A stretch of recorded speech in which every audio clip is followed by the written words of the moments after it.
are certainly the cleanest steps on Madison Avenue. That's how Mr. Day wants them kept. Good morning. Morning.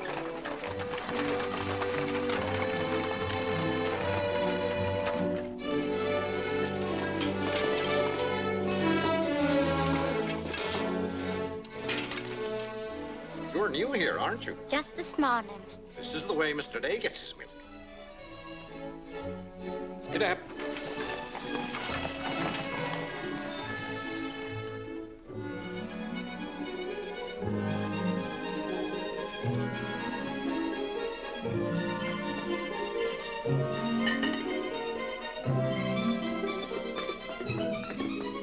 Annie, be careful of this dish. You could burn your hands.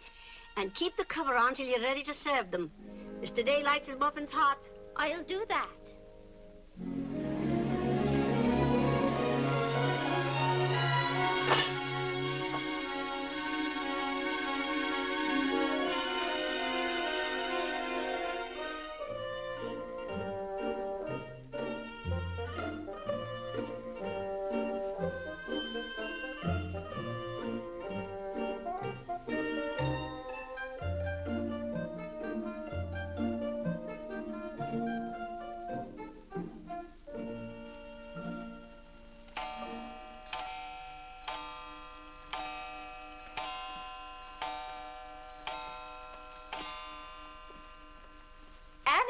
Is the table set for breakfast? Yes, ma'am. Good morning, ma'am. Good morning, Annie. How are you getting along? All right, ma'am. I hope. Now, don't be nervous just because this is your first day. Everything's going to be all right. But I do hope nothing goes wrong. Oh, no, Annie. The cream and sugar go down at this end.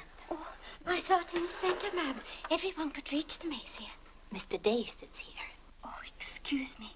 I didn't know where to place the napkins, ma'am. You can tell by the rings. The boys have their initials. C for Clarence. He sits here. J for John. Here. W for Whitney. He sits over there, next to his father. Yes, ma'am. And the one with the little dog on it is Harlan's, of course. He's the baby. This narrow, plain one is mine. And this is Mr. Day's. It's just like mine, except that it got bent one morning. Oh, and that reminds me, Annie, always have Mr. Day's coffee piping hot. Yes, ma'am. And whenever Mr. Day speaks to you, just say yes, sir. Don't be nervous. You'll get used to him. Yes, ma'am. Oh, that beautiful rubber plant. I'm so glad it came. You mustn't water it every day. Too much moisture makes it very unhappy. Oh, good morning, Mother. I thought you were still upstairs. Good morning, Clarence. Father must be talking to himself. A redhead. Did you sleep well, Mother? Yes, thank you, dear. Golly, I'm hungry. Oh, and Annie, we always start with fruit in the morning, except the two younger boys who have their porridge and milk. Jiminy, another wreck on the New Haven. That always disturbs the stock market. Father won't like that. I do wish the New Haven would stop having wrecks if they knew how it upsets your father. My soul and body, Clarence, what's happened to your coat? Oh, it ripped open again. Margaret mended it for me, but it won't stay mended. Oh, dear. Well, I'll just have to speak to your father about a new suit of clothes. Clarence, why did you take my H2S so far out of our clothes closet? I've told you 100 times that closet's not to make experiments in. Two. Good morning, Mother. John, have you been making those chemical smells again? No, Mother. I'm making an electric battery. It'll ring a bell and everything. You know your father doesn't like electricity. But, Mother, everything's going to be electricity. Not in this house. Oh, God! What's the matter, Claire? What's wrong? Where's my necktie? Which necktie? The one I gave you yesterday. It isn't pressed yet. I forgot to give it to Margaret. I told you distinctly I wanted to wear that necktie today. You've got plenty of neckties. Put on another one right away and come down to breakfast. I don't know what this world's coming to. Mother, may I have my breakfast early? I'm going to play baseball. 3. Whitney, before you leave the house, you have to study your catechism. But, Mother, they're going to let me pitch today. Good morning. Who won? The Giants, 7-3. Buck Ewing hit a home run. Let me see. Boys, don't wrinkle the paper before your father sees it. Mother, could you ask me my catechism now? I think I know it. Well, let's see. What is your name? Whitney Benjamin. Who gave you your... Come and help me down, Mother. Claire's steps to come down, Mom. Good morning, darling. Good morning, Mother. How's your finger? It itches. Good, that's a sign it's getting better. Come along. Oh. Let's see, what was I doing? Oh, yes, the catechism. Who gave you your name? My sponsors at baptism, wherein I was made a member of Christ, the child of God, and an inheritor of the kingdom of heaven. Mother, if I hadn't been baptized, wouldn't I have any name? Not in the sight of the church. What did your sponsors then for you? They did promise and vow 3 things in my name. First, that I should renounce the devil and all his works, the pomps and vanity of this wicked world, and all the sinful lusts of the flesh. And secondly, that I believe all the articles of the Christian faith. And thirdly, that I should keep God's holy will and commandments and walk in the same all the days of my... Good morning, boys. Good morning. Good morning, Morning, Father. Father. Morning, Vinny. Have a good night? Yes, thank you, Claire. Good. Sit down, boys. What's that thing doing in here? Claire, that's our new rubber plant. Place for rubber plants is on the equator. Take that object out, Catherine. You're not Catherine? No, sir. Good. Never liked Catherine anyway. Thank you, Clarence. Put it somewhere else, Annie, but not too near a window. Sit down, Harlan. Thank you, dear.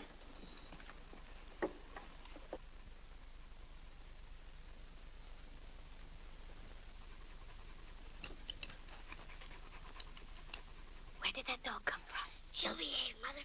I've talked to her. What did you say? Claire, that new suit looks very nice. You blasted tight. You put on a little weight, dear. I weigh just the same as I always have. Well, Clarence has just managed to ruin the only decent suit he has. I'm sorry, but I'm afraid he'll need a new suit of clothes. Vinny, Clarence has to learn not to be so hard on his clothes. But, Father, I When you thought... start in Yale in the fall, you'll be completely outfitted. But nothing this summer. Can't I have one of your old suits cut down for me? Every suit I own still has plenty of wear in it. I wear my clothes until they're worn out. Well, if you want your clothes worn out, Clarence can wear them out much faster than you can. Yes, and, Father, you never get a chance to wear yours out. Every time you get a new batch of clothes, Mother sends the old ones to the missionary barrel. I guess I'm just as good as any old missionary. Clarence, before you compare yourself to a missionary, remember the sacrifices they make. Oh, I don't know, Vinny. I think my clothes would look better on Clarence than on some Hottentot. Have that dark sack suit of mine cut down to fit you. Oh, thank you, Father. One of Father's suits. Thank you, sir. In return for that, Clarence, I want you to practice more often on your violin. Whitney, don't eat so fast. Well, Father, I'm going to pitch today. But before I go, I have to study my catechism. What do you bother with that for? Because if he doesn't know his catechism, he can't be confirmed. But Vinny, Whitney's going to pitch today. He can be confirmed any old time. Claire, sometimes it seems to me you don't care whether your children get to heaven or not. Oh, Whitney will get to heaven all right. I'll be there before you are, Whitney. I'll see that you get in. And Whitney, when we get to heaven, we'll organize a baseball team of our own. Good. Be just like you to try and run things up there. Well, from all I've heard about heaven, it seems to be a pretty unbusinesslike place. They could probably use a good man like me. What makes you so sure they'll let you into heaven? Well, if they don't, I'll certainly raise a devil of a row. Claire, I do hope you'll behave when you get to heaven. Now, Vinny, Vinny, how many times have I asked you not to engage a maid who doesn't know how to serve properly? Claire, can't you see she's new and doing her best? How can I serve myself when she's holding that platter over my head?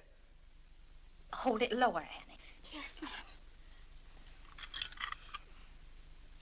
What became of the one we had yesterday? I don't know why you can't keep a maid. Oh, you don't. Why on earth can't you run your house the way I run my office? All I want is service. What the devil's that noise? It's Annie. Annie? Who's Annie? The maid. I'll take it, Annie. Claire, aren't you ashamed of yourself? What have I done now? You made her cry speaking to her the way you did. I never said a word to her. I was addressing myself to you. I do wish you'd be more careful. It's hard enough to keep a maid, and the uniforms just fit this one.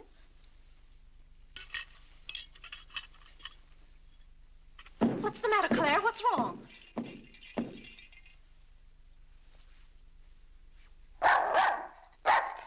What in the name of... Well, Where did you come from? Who do you belong to? She's mine, Father. Her name is Princess. Looks more like a prince to me. What's wanted? Margaret, this bacon's good. Oh, Well, it's good. yes, sir. Harlan, how's that finger? Come here, let me see it. Yes, Father. Ah, yes, that's healing nicely. I guess you'll know the next time that cats don't like to be hugged. It's all right to stroke them, but don't squeeze them. Now go back and finish your oatmeal. I don't like oatmeal, Go on and finish it. It's good for you. but I don't like it. I'll tell you what you like and what you don't like. You're not old enough to know about such things. You've no business not to like oatmeal. It's good. I hate it. That's enough. We won't discuss it. Eat that oatmeal at once.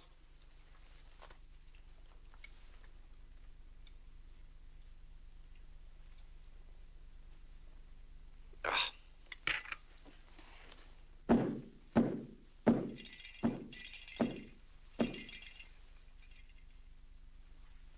John, that letter's for your mother. I finished my oatmeal, Father. May I be excused? Yes, Whitney, you may go. It's a good game. I will. Whitney? Yes, Mother. My catechism. Never mind this morning, darling. Run along. Thank you, Mother. What's wanted? Margaret, what is this? Coffee, sir. It is not coffee. You couldn't possibly take water and coffee beans and arrive at that. It's slops, that's what it is. Slops. Take it away. I come down to this table every morning hungry. Well, if you're hungry, Claire, why aren't you eating your breakfast? I am. Aunt Judith wants me to come up and visit her. Now, Vinny, I want no more relatives in this house. We are going to live here by ourselves, in peace and comfort. Claire, I was saying Aunt Judith wants me to visit her. Oh. Eat your oatmeal, dear. Now, what on earth is this? Dear friend Day, we are assigning you the exclusive rights to Staten Island for selling the Gem Home Pop-Up of popcorn. I think that's for me, Father. But then why isn't it addressed to Clarence Day, Jr.? Oh, it is. I wouldn't get mixed up in popcorn, Clarence. It's too indigestible. Confound it, another wreck on the New Haven. If you please, ma'am, there's $1 due on a package. It's from Lewis and Congers. Oh, yes, those kitchen knives I ordered. Make a memorandum of that, Vinny. $1, and whatever it was for. Of course, Claire. I must have a record of what is spent running this house. I've never understood what good a record is after the money's gone. There's just $1, Margaret. Vinny, this house must be run on a business basis. Of course, dear. That's what the household accounts are for. Oh, Claire, it's 8:30. You don't want to be late at the office. Plenty of time. Annie, clear the table now. Yes, ma'am, I'll do that. Clarence, John, Yes, Mother? you boys go up and move the small bureau from my room into yours. Who's coming? Cousin Cora, and she's bringing a friend with her, a young girl. A girl? You'll have to help entertain her, Clarence. Oh, Mother, do I have to? Wait till Father finds out we've got visitors. There'll be a rumpus. John, don't criticize your father. He's very hospitable. After he gets used to the idea. I like coffee, I like tea, I like the girls, and the girls like me. Well, I don't like girls, and they don't like me. Oh, God! Go on, boys, go on. What's the matter, Claire? What's wrong? How did that get in this room? Now, Claire, how was the new maid to know? Well, keep that abomination out of here. All right, I'll take it. Oh, Claire, dear, I'm afraid I'm going to need some more money. You were complaining about the coffee this morning. Well, that nice French drip coffee pot is broken, and you know how it got broken. Yeah, never mind that, Vinny. As I remember, that coffee pot cost $5 and something. I'll give you $6. When you get it, Vinny, enter the exact amount in the ledger. Of course, Claire. We can't go on month after month having the household accounts in such a mess. No, and I've thought of a system that will make my bookkeeping perfect. Well, I'm certainly relieved to hear that. All we have to do is open charge accounts everywhere, and the stores will do my bookkeeping for me. Now, wait a minute, Vinny. Then, when the bills come in, you'd know exactly where your money had gone. Yes, I certainly would. Vinny, we get enough bills as it is. Claire, dear, don't you hate those arguments we have every month? I certainly do. Not to have those, I should think, would be worth something to you. Well, I'll open an account at Lewis and Congers and one at McCreary's to start with. Thank you, Claire. We'll see how it works out. Thank you. Oh, The rector's coming to tea today. The rector? Well, I'm glad you warned me. I'll go to the club. Don't expect me home until dinner time. Claire, dear, I do wish you'd take a little more interest in the church. Getting me into heaven is your business, Vinny. If there's anything wrong with my ticket when I get there, you can fix it up. Everybody loves you so much, I'm sure God must too. I'll do my best, Claire. It wouldn't be heaven without you. If you're there, Vinny, I'll manage to get in some way, even if I have to climb the fence. Sweet Marie, come to me, sweet Marie. Margaret, Margaret. Oh, Gad! What's the matter, Claire? What's wrong? Why did God make so many dumb fools and Democrats? Oh, politics. Yes, but it's taking the bread out of our mouths. Huh. Honest Hugh Grant. Honest, bah. Fine mayor you've turned out to be. If you can't run this city without raising taxes every 5 minutes, you'd better get out. Let someone who can. Richard Croker's running this town, and you're just his cat's paw. Tell me this. Are these increased taxes going into public improvements, or are they going into graft? Answer me that honestly if you can, Mr. Honest Hugh Grant. You can't. I thought so. Bah! Don't order dinner. You were elected to office on the promise that you would put an end to all this thievery and corruption. Have you put an end to it? No. You've encouraged it. Every day there's some new raid on the public treasury. If you don't stop plundering the pocketbooks of the good citizens of New York, we're going to throw you and your boodle board of aldermen out of office. I'm warning you for the last time. It's robbery. That's what it is, highway robbery. Annie. If Annie. you think we're going to submit to this... Take this fresh cup of coffee into Mr. Day. Tell you, sir. But Mr. Day's Real got a estate owners visitor. in New York City are not going to tolerate these conditions any Nonsense. longer. Run along in now. We pay you a good round sum to watch after our interests, and all we get is inefficiency. I know you're an nincompoop, and I strongly suspect you of being a scalawag. You're not going to escape your legal responsibilities. Legal responsibilities? By gad, I mean criminal responsibilities. Don't think for 1 minute we're going to let you escape. We're going to throw you into jail.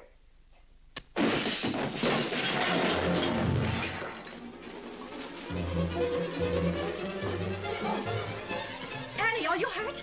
He can't throw me into jail. Vinny? Vinny, why can't I have quiet here in the morning? Claire, what happened? It sounded to me as though that maid dropped a whole tray of dishes. Yes, but what did you say to her? Say to her, I haven't seen her since breakfast.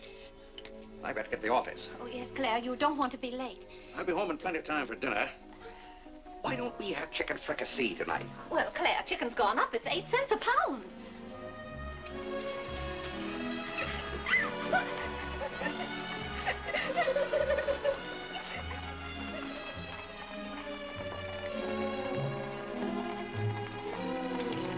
Where the devil's she going, dressed up like that? Claire, you've done it again. How could you? Could I what? Can't you see she's leaving? Dear, I've no time to engage a new maid. We'll have to have dinner out. Dinner out? Nonsense. I'll engage a new maid myself. Claire, you can't. She has to fit the uniforms. I'll have one here in an hour. Goodbye, dear. Bye, Claire. Good morning, Mr. Day. On your way to the office? Yes, Terence. Good morning. Mrs. Day? Morning, Mr. Day. Jim?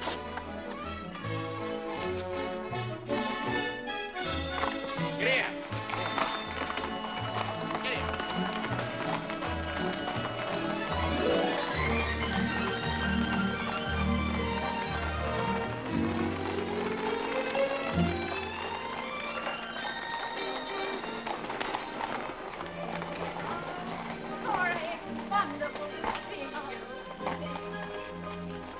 Vinny, I declare you're getting younger and prettier every year. Oh, this is Mary Skinner. Aunt Skinner's daughter. My goodness, I never would have known you.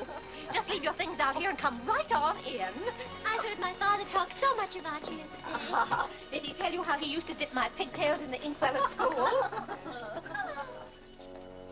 What's the news in Pleasantville, Cora? Oh, Vinny, I have so much to tell you. We wrote you that Aunt Carrie broke her hip. Yes. That was the night that Robert Ingersoll lectured. Of course, she couldn't get there, but it was a good thing for Mr. Ingersoll she didn't. How do you do, Cousin Cora? Oh, Clarence, my. Oh, no, Cora, this is John. John, why, how you've grown. You'll be a man before your mother. John, this is Mary Skinner. How do you do? How do you do? Vinny, everybody in Pleasantville sends their love. Oh. Grandpa Ebbets, Cousin Edith, Aunt Hattie, the Taylors. Oh, just everybody. Cora, how kid. is Grandpa Ebbets? Oh, he hasn't been at all well. You know he only has one kidney, and that's floating. How do you do, Cousin Cora? I'm glad to see you. This can't be Clarence. Yes, it is. My. My goodness, every time I see you boys, you've grown another foot. Let's see, you're going to St. Paul's now, aren't you? St. Paul's? I was through with St. Paul's long ago. I'm starting in Yale this fall. Yale? Oh, Mary, this is Clarence, Mary Skinner. How do you do? Oh, this is Mary's first trip to New York. Yes, it is. It's her first trip. We'll have to show Mary around.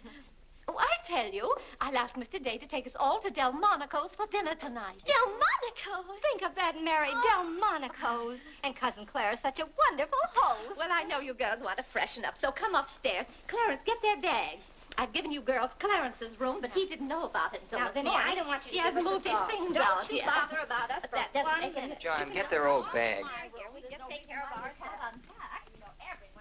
Oh, you play the violin. Well, I fool with it a little.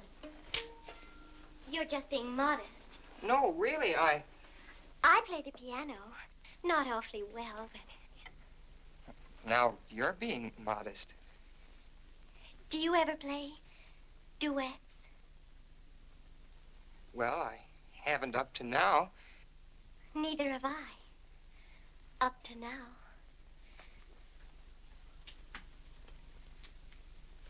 Cora didn't tell me about you. I never met a Yale man before.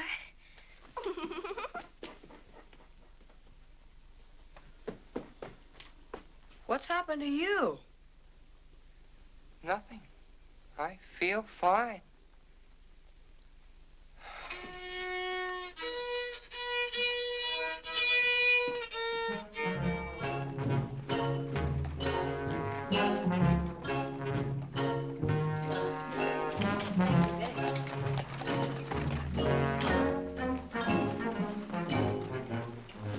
Where do you keep them? Do you wish a domestic servant? Where do you keep them? I will take your name and address. Confound it, I'm late at the office now. If you will give me the details as to what kind of person you require. I'm asking you where you keep them. Why, the girls are in there, but clients are not allowed in that room. If you will tell me the kind of a position you wish to have filled, I will be very glad to...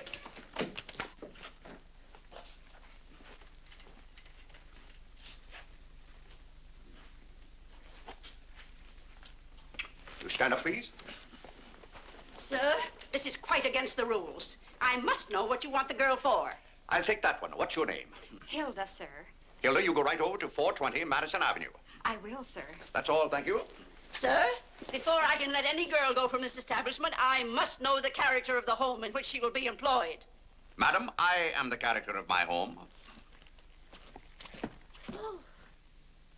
My duty toward my neighbor is to love him as myself and to do unto all men as They should do unto me. they should do unto me. To... He really knows it. Well, he's done very well for so young a boy. May I go now? Yes, darling. Thank you, Dr. Lloyd. Not at all. Come on, Harlan. Wait for me. Ah, you and Mr. Day must be very proud of your children. I was hoping I'd find Mr. Day at home this afternoon. Well, he's usually home from the office by this time. Perhaps he's gone for a gallop in the park. It's such a fine day. He's very fond of horseback riding, I believe. Oh, yes. Tell me, has he ever been thrown from a horse? Oh, no horse would throw Mr. Day. I just thought he might have had some accident. I notice he never kneels in church. Oh, that's no accident. But I don't want you to think he doesn't pray. He does. Why, sometimes you can hear him all over the house. But he never kneels. Ah, perhaps that's Mr. Day now. I hardly think so. Oh, the devil, I forgot. Claire, you're just in time for tea. I'll send for some hot water. How are you, Dr. Lloyd? It's a great pleasure to have a visit with you, Mr. Day. Mother, are they back yet? No, Clarence, no. Except for a brief glimpse on the Sabbath, I don't see much of you. Well, Claire, did you have a busy day at the office? Devilishly busy. Claire, A very busy day. Tired out. How a man can get tired just sitting at a desk all day, I don't know. I suppose Wall Street is just as much a mystery to you as it is to me, Dr. Lloyd. No, it's all very clear to me. My mind often goes to the businessman. The picture I'm most fond of is when I envision him at the close of the day's work. I see him pausing in his toil, and it comes over him that all those figures of profit and loss are without importance or consequence. Vanity and dust. Well, I'll be... Claire? Yes, ma'am. Delia, some more hot water, please. Yes, ma'am. Who's that? The new maid. Where's the one I sent this morning? The uniform didn't fit. I like the one I picked out better. Claire, Dr. Lloyd wants to tell us about the plans for the new edifice. The new what? The new church. You knew we were planning to build a new church. Of course, we're going to have to raise a large sum of money. Well, personally, I'm against the church hopping, skipping, and jumping all over the town. So any contribution I make will have to be a small one. The amount everyone is to subscribe has already been decided. Who decided it? After considerable thought, we voted that our supporting members should each contribute a sum equal to the cost of their pew. I paid $5,000 for my pew. Yes, Claire, that makes our contribution $5,000. That's robbery. Do you know what that pew was worth today? $3,000. That's what the last one sold for. I've taken a dead loss of $2,000 on that pew already. Frank Baggs sold me that pew when the market was at its peak. He knew when to get out. And I'm warning you, Vinny, if the market ever goes up, I'm going to unload that pew. Clarence Day, how can you speak of the temple of the Lord as though it was something to be bought and sold on Wall Street? Now, Mrs. Day, your husband is a practical man. We've had to be practical about the new church. We have all the facts and figures. Oh? What's the property worth where we are now? Oh, let's see. Is it $40,000? I know the figure has a 4 in it. What's the new piece of property going to cost you? I think the figure I heard mentioned was $85,000. Or was it $185,000? Dr. Lloyd, you preach that someday we'll all have to answer to God. We shall indeed. Well, I hope God doesn't ask you any questions with figures in them. Mrs. Day is in the living room. Thank you. It's Cousin Cora. She's passing through town. Oh. Well. Oh, hello. Hello. Hello. Thank you for helping me. Come, Mary. Oh, Vinny, what a day. We've been in every shop in town. Why, Cousin Claire. Cora! My. You're as welcome as the flowers in May. This is Mary Skinner, Mr. Day. How do you do? I've been telling Mary all about you. She's been dying to meet you. Well. Dr. Lloyd, I want you to meet my favorite cousin, Miss Cartwright. How do you do? And this is Mary Skinner. Miss Skinner, Dr. Lloyd. How do you do? How do you do? This seems to be a family reunion. I'll just run along. Goodbye, Dr. Lloyd. Goodbye, Miss Cartwright. Goodbye. Goodbye. Oh, Clarence, you haven't said how do you do to Dr. Lloyd. Goodbye, Dr. Lloyd. Goodbye, everybody. I'll go to the door with you, Dr. Thank Lloyd. you, and thank you so much for the tea. Those muffins were delicious. And Who did you say this pretty little girl is? She said Skinner's daughter. This is Mary's first trip to New York. Oh, sit down, sit down. Have some tea. We had tea downtown. Oh, never mind then. Delia. Delia, sit down, sit down. Even if you have had tea, you can stay and visit for a while. As a matter of fact, why don't you both stay to dinner? That's all arranged, Claire. Cora and Mary are going to have dinner with us. Fine, fine. Of course, you just have to take potluck. Well, I'd hardly call it pot. Claire, did you know the girls are going to visit Aunt Judith in Springfield for a whole month? Fine. Now, how long are you going to be in New York, Cora? All week. Splendid. We'd hope to see something of you. Well, you certainly will. Cora, did you find anything you wanted in the shop? Oh, I can't wait to show you. Oh, but I'm afraid some of these packages can't be opened in front of Cousin Claire. Shall I leave the room?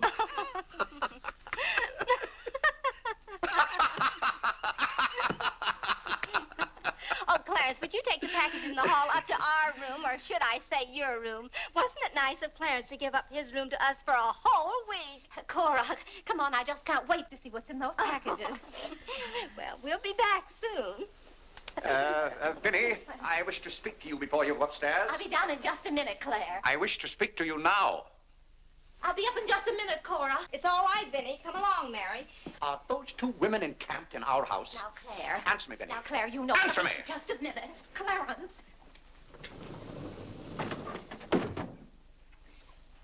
Now, Claire, you know you've always been fond of Cora. What has that to do with her planking herself down in my house and bringing hordes of strangers with her? How can you call that sweet little girl a horde of strangers? Why don't they go to a hotel? New York is full of hotels built for the express purpose of housing such nuisances. Claire, two girls alone in a hotel? Why, who knows what might happen to them? All right, then put them on the first train. They want to roam with the gypsies? Lend them a hand. Keep them roaming. But, Claire, they're just staying in that little room of Clarence's. The trouble is they don't stay there. They stay in the bathroom.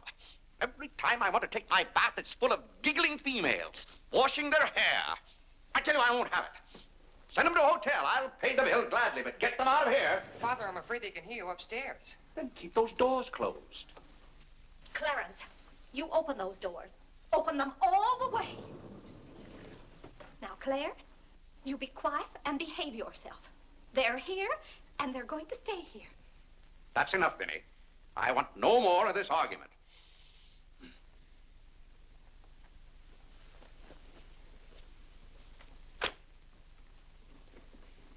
Oh, what I don't understand is why this swarm of locusts always descends on us without any warning. Oh, thunder.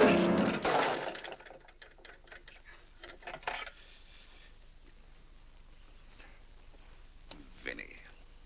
Dear Vinny.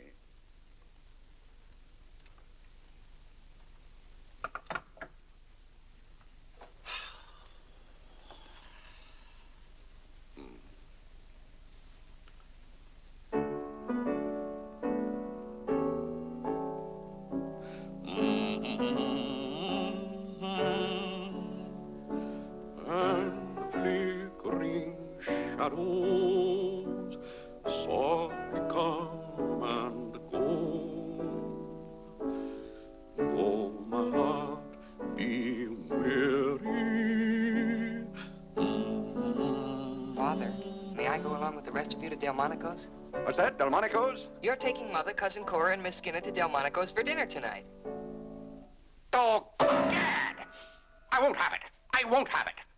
I will not have my life arranged for me.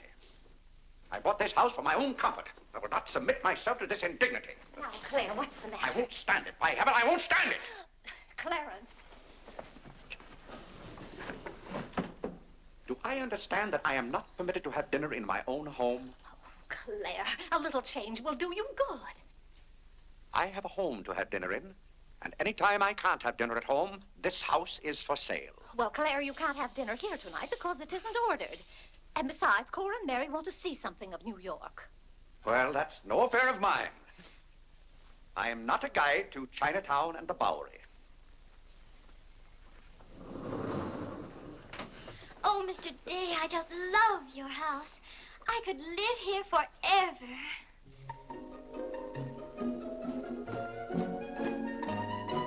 Cora's waiting for you, Mrs. Day. Oh, yes, I'll run right up.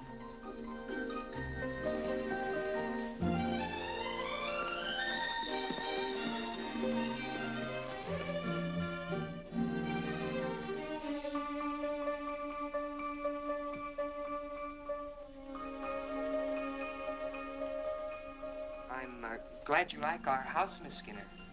I like it very much, Mr. Day. Praise from a stranger is approbation indeed.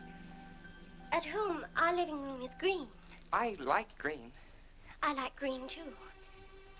Red's my favorite color. It's an interesting thing about colors. Red's a nice color in a house, too, but outside, too much red would be bad. I mean, for instance, if all the trees and the grass were red. Outside, green's the best color. That's right. I never thought of it that way. But when you do think of it, it's quite a thought. I bet you make your mark at Yale. Oh. My mother wants me to go to college. Do you believe in girls going to college? I guess it's all right if they want to waste that much time. Before they get married, I mean. I'm glad you're fond of music, Mr. Day. Oh, hello. Look, a new youth companion. John enjoys the youth's companion. John. Won't you sit down? Oh, thank you. It tells all about connecting batteries in series. John, Miss Skinner and I were talking. Oh, that's all right. You won't bother me. Jiminy, there's where I made my mistake. I didn't mix enough blue vitriol with it.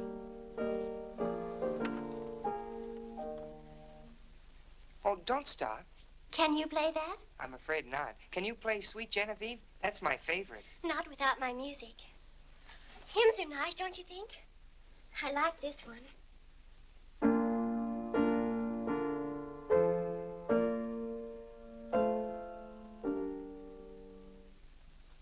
That's funny.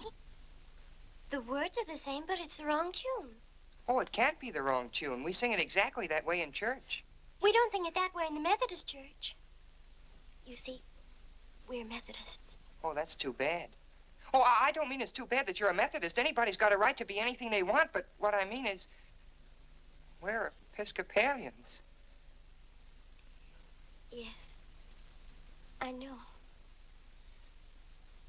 Anyway, the words are the same. Shall we begin?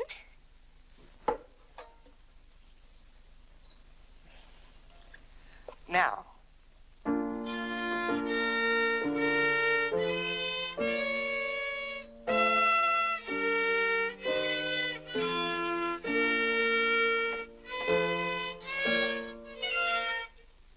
Oh, dear. Well, what's wrong? Shall we try again?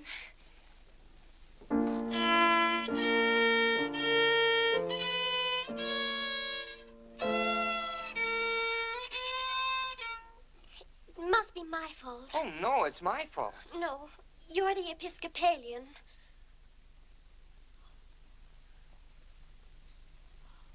I just remembered something. My father was an Episcopalian. He was baptized an Episcopalian. He was an Episcopalian right up to the time he married my mother. She was the Methodist. Oh. Oh, well, let's try it again then.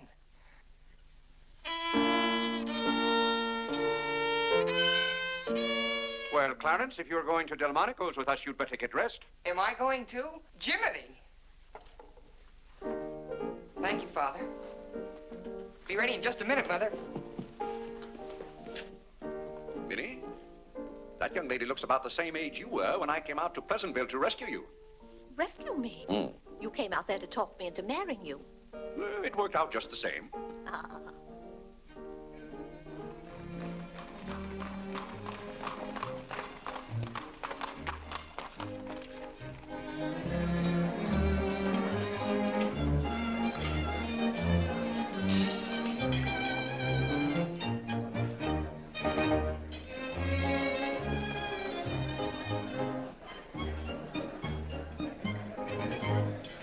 L'addition, François. Oui, monsieur, tout de suite. Louis, l'addition pour monsieur Day. Oui, monsieur. Alors, vite, vite, tout de suite. Alors, vite, vite, tout de suite. Cette sauce diable était délicieuse. Merci, monsieur. Je suis content que monsieur soit satisfait. Merci, monsieur. Bon. French. Oui. No cooking like the French. Claire, it was so nice of you to invite Cora and Mary here their first night. It's been a pleasure. Mr. Day, have you always been an Episcopalian? I've always gone to the Episcopal Church, yes. But you weren't baptized a Methodist or anything, were you? You were baptized an Episcopalian? Come to think of it, I don't believe I was ever baptized at all. Claire, that's not very funny, joking about a subject like that. I'm not joking. I remember now, I never was baptized. Claire, that's ridiculous. Everybody's baptized. What? I'm not. No one would keep a little baby from being baptized. You know father or mother, free thinkers, both of them. They felt their children should decide those things for themselves. But Claire... I remember when I was 10 or 12 years old, Mother said I ought to give some thought to it, but I never got around to having it done to me. Claire, do you know what you're saying? Yes, I'm saying I've never been baptized. Then something's got to be done about it right away. Now, Freddie, don't get excited over nothing. Why haven't you ever told me? Well, what difference does it make? I've never heard of anyone who wasn't baptized. Even the savages in darkest Africa. Well, it's all right for savages and children. But if an oversight was made in my case, it's too late to correct it now.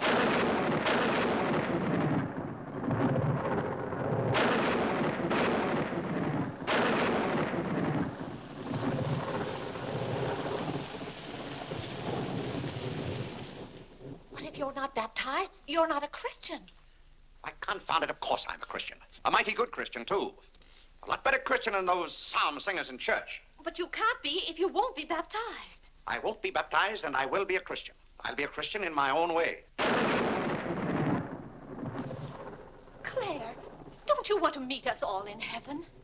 Of course, and I'm going to. But you can't go to heaven if you're not baptized. Ah, that's a lot of falderall. Clarence Day, don't you blaspheme like that. You're coming to church with me before you go to the office in the morning and be baptized then and there. Vinny, don't be ridiculous. If you think I'm going to stand there and let Dr. Lloyd splash water on me at my age, you're mistaken. No, I'm sleepy. Good night, Vinny.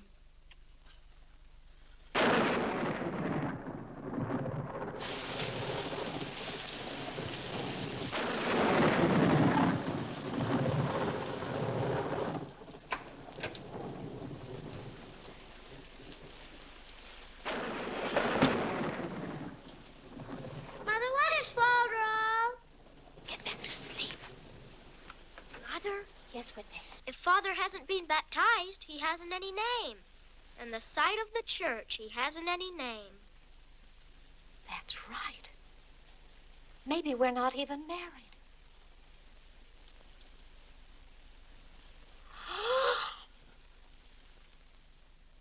We, thine unworthy servants, do give thee most humble and hearty thanks for all thy goodness and loving kindness to us and to all men. We bless thee for our creation, preservation, and all the blessings of this life. But above all, for thine inestimable love in the redemption of the world by our Lord Jesus Christ. For the means of grace, for the hope of glory. And we beseech thee, give us that due sense of all thy mercies, that our hearts may be unfeignedly thankful, and that we show forth thy praise, not only with our lips, Tell Clarence to kneel. by giving up ourselves to thy service, and by walking before thee in holiness and Mother says kneel all our days. Through Jesus Christ our Lord, to whom with thee and the Holy Ghost be all honor and glory, world without end. Amen. Amen. The grace of our Lord Jesus Christ, and the love of God, and the fellowship of the Holy Ghost be with us all evermore. Amen. Amen.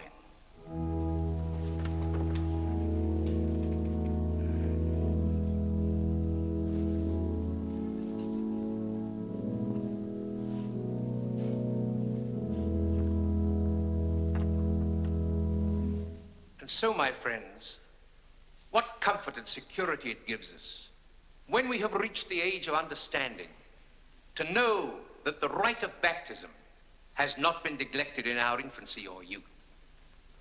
Can you imagine any man who has reached maturity with the knowledge that he had never been baptized, failing to hasten to the holy font that his soul might be saved? As it says in the baptismal office, except a man be born of water and of the Spirit, he cannot enter into the kingdom of God. He that believeth and is baptized shall be saved, but he that believeth not shall be damned. What's that follow up to? He can't be. Which also showeth us the great benefit we reap thereby. He that is baptized showeth great benefit. But he that believeth not cannot enter into the kingdom of God. Says, for the promise is to you and to your children. Doubt ye not, therefore, but earnestly believe.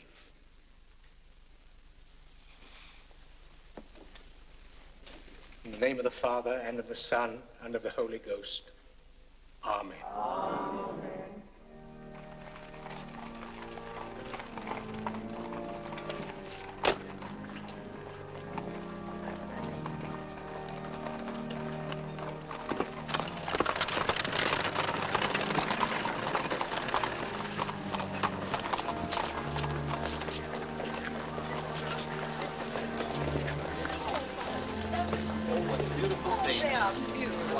Morning.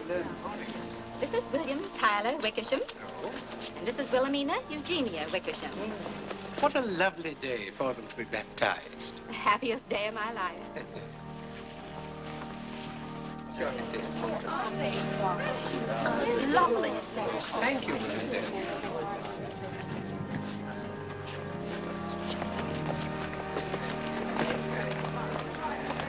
Claire, you know I didn't ask Dr. Lloyd to do that. You must have said something. Well, I had to find out from him if we were really married. I am married and I'm not baptized. And as far as I'm concerned, the whole congregation can know it. They certainly know it now. That suits me. I don't go to church to be preached at as though I were some lost sheep. Claire, you don't seem to understand what the church is for. Minnie, if there's one place the church should leave alone, it's a man's soul.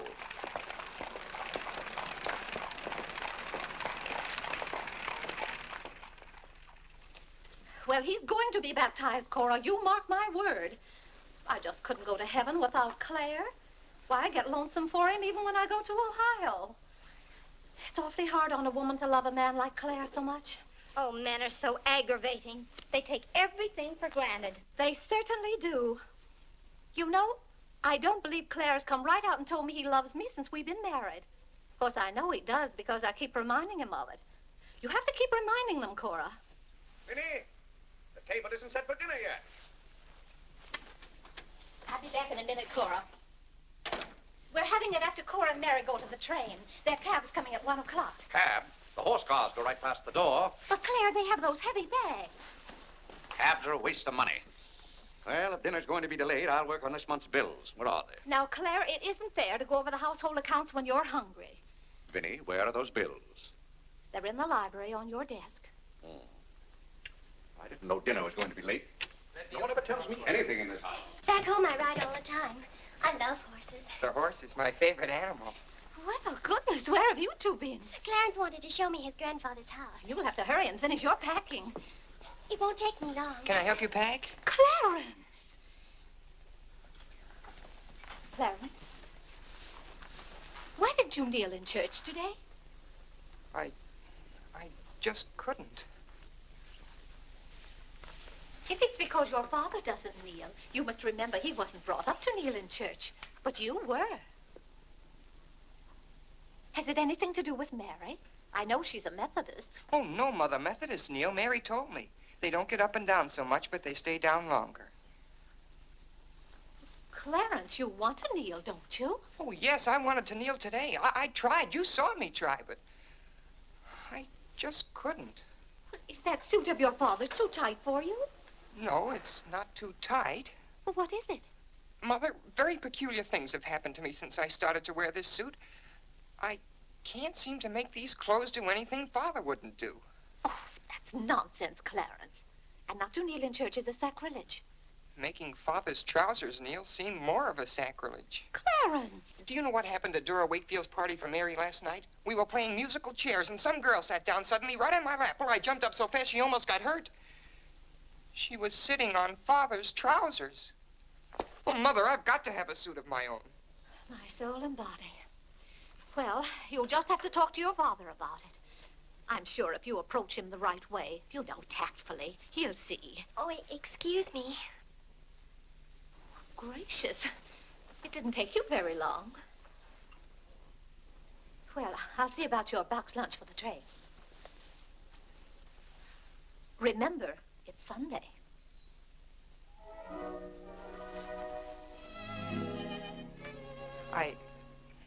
I was hoping we could have a few minutes together before you left. Cora had so much to do, I wanted to get out of her way. Well, didn't you want to see me? I did want to tell you how much I've enjoyed our friendship. Oh, hello. Mother told us to sit in the living room till dinner's ready. Not on the best sofa. Hello. Hello. Have you ever been out on our porch? Oh, yes. Well, let me show it to you. It's awfully hard to grow up in a family with children. My, I've never known a week to pass so quickly. Why, Yes? Yes? You're going to write me when you get to Springfield, aren't you? Of course. If you write me first. But you'll have something to write about, your trip and Aunt Judith and how things are in Springfield. You write me as soon as you get there. Maybe I'll be too busy. Maybe I won't have time. Well, you find the time. Let's not have any nonsense about that. You'll write me first, and you'll do it right away, the first day. How do you know I'll take orders from you? Well, I'll show you. Give me your hand. Why should I? Give me your hand, confound it. What do you want with my hand? I just wanted it. What are you thinking about? I was just thinking. About what? I was hoping you'd write me first, because that would mean you liked me. Well, what's my writing first got to do with liking you? You do like me then. Of course I do. I like you better than any girl I ever met. But you don't like me well enough to write first. Well, I don't see how one thing's got anything to do with the other. But a girl can't write first because she's a girl. Well, that's nonsense. If a girl has something to write about and a fellow hasn't, there's no reason why she shouldn't write first. You know, the first few days I was here, you'd do anything for me. And then you changed. You used to be a lot of fun. Then all of a sudden you turned into an old sober-sides. Why, you even dress like an old sober-sides. What's the matter? I just happened to remember something. What? Oh, I know. It's because this is the last time we'll be together. Mary, please. But, Clarence, we'll see each other in a month when I come back. Oh, Clarence, please write me first, because that'll show me how much you like me. Please. I'll show you how much I like you. Get up, get up! Oh, Mary, don't do that. Please don't do that. No, you'll think I'm just a bold and forward girl. Oh, no, it's not that. Was it because it's Sunday? No, it'd be the same any day. Oh, you just didn't want me sitting on your lap. Oh, it was nice of you to do it. It was nice of me, so you told me to get up. You just couldn't bear to have me sit there. Oh, well, you needn't write me first. You needn't write me any letters at all, because I'll tear them up without opening them. I never want to see you again. Oh, Mary, listen to me. Mary, please. Oh, Mary.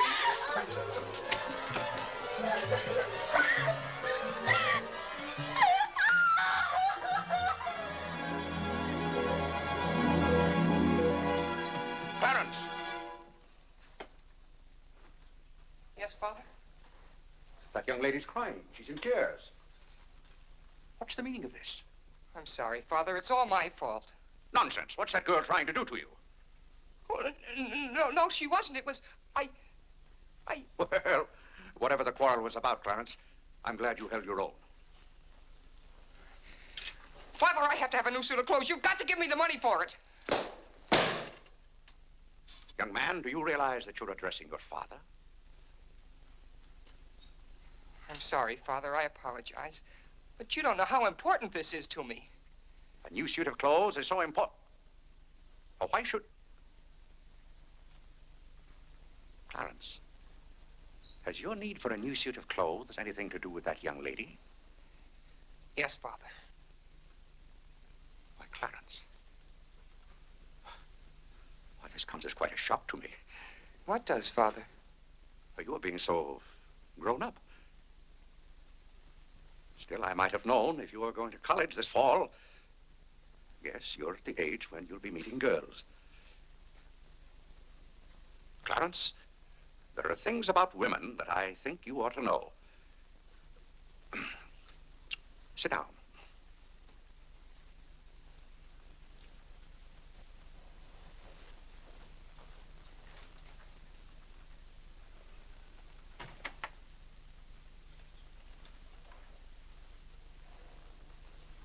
Yes, I think it's better for you to hear this from me than to have to learn it for yourself. Clarence, women aren't the angels that you think they are. Well, now, first let me explain this to you. You see, Clarence, we men have to run this world. And it's not an easy job. It takes work. And it takes thinking. A man has to reason things out. Now you take a woman. A woman thinks... No, I'm wrong right there. A woman doesn't think at all. She gets stirred up. And she gets stirred up over the most confounded things. Now, I love my wife just as much as any man, but that doesn't mean that I should stand for a lot of falderall. By gad, I won't stand for it. Stand for what, Father? That's the one thing I shall not submit myself to. Clarence, if a man thinks a certain thing is wrong, he shouldn't do it. If he thinks it's right, he should do it. Now, that has nothing to do with whether he loves his wife or not. Who says it has, Father? They do. Who, sir? Women. They get stirred up. And then they try to get you stirred up, too. But don't you let them do it, Clarence. Don't you let them do it. Now, if you can keep reason and logic in the argument, well, a man can hold his own, of course. But if they can switch you, pretty soon the argument's about whether you love them or not. I swear I don't know how they do it. But don't you let them, Clarence. Don't you let them. I see what you mean so far, Father.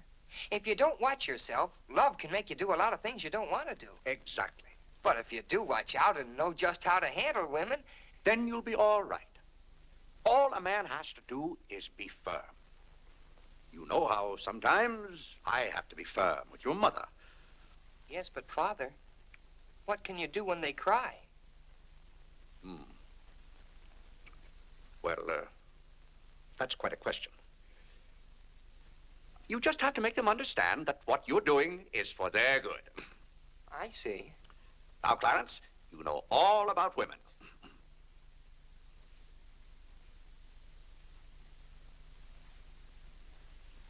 But, Father... Yes, Clarence? I thought you were going to tell me about... About what? About women. Clarence, there are some things gentlemen don't discuss. I've told you all you need to know. The thing for you to remember is be firm.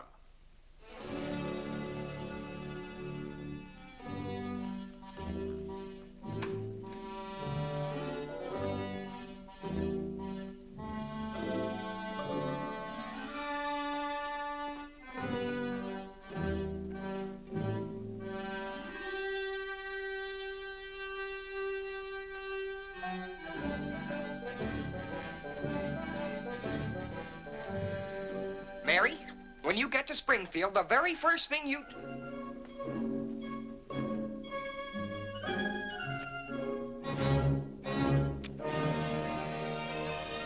Oh, God! What's the matter, Claire? What's wrong? Sit down, Vinny. Oh, Claire, Cora and Mary are leaving any moment Sit down. now. Vinny, you know I like to live well, and I want my family to live well.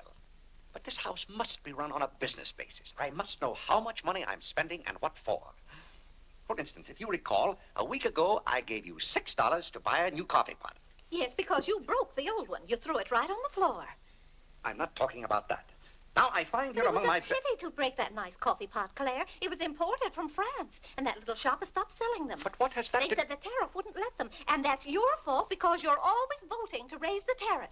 The tariff protects America against cheap foreign labor.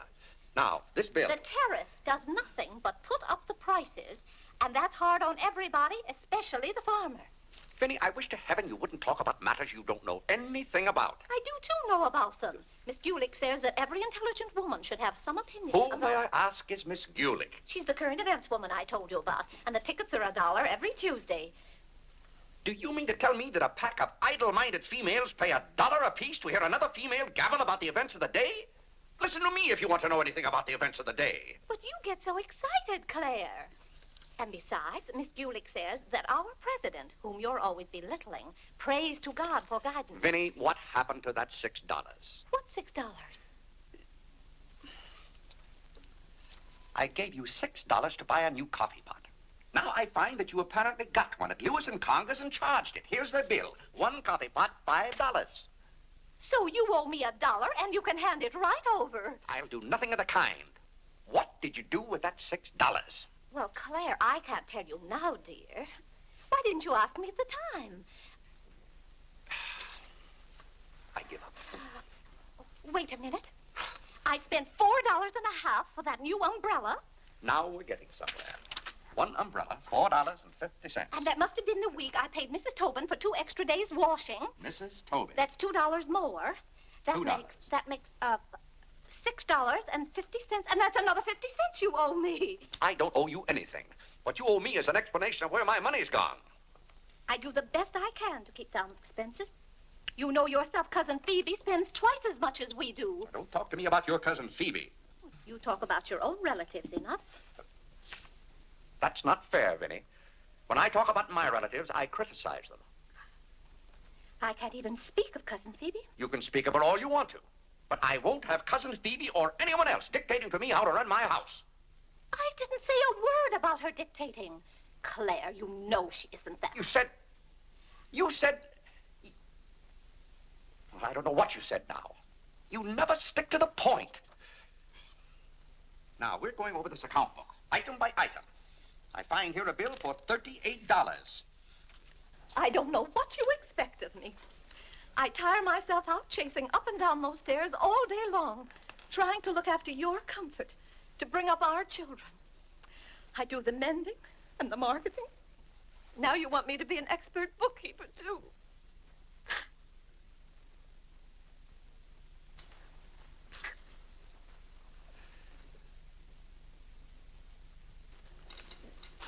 Vinny, I want to be reasonable, but can't you understand? I'm doing all this for your own good. Oh. Well, I suppose I'll have to go ahead just paying the bills and hoping I've got enough money in the bank to meet them. But it's all very discouraging. I'll try to do better, Claire. Well, that's all I'm asking. Well, I'll make out the checks and sign them. But maybe I haven't any right to sign those checks since in the sight of the Lord I haven't any name. That's right. Claire, to make those checks good, you'll have to be baptized right away. Vinny, the bank doesn't care whether I've been baptized or not. Well, I care. And no matter what Dr. Lloyd said, I'm not sure we're really married. Vinny, we have 4 children. If we're not married now, we never will be. Claire, Dr. Lloyd said this morning. Well, that's all, Vinny. Hadn't you better go tell Whitney to watch for the cab? Not before you give me that $1.50. What $1.50? The $1.50 you owe me. I don't owe you any $1.50. I gave you money to buy a coffee pot for me, and somehow it turned into an umbrella for you. Why, Clarence Day, what kind of man are you? Quibbling about a $1.50 when your immortal soul is in danger. And what's more, All right. All right.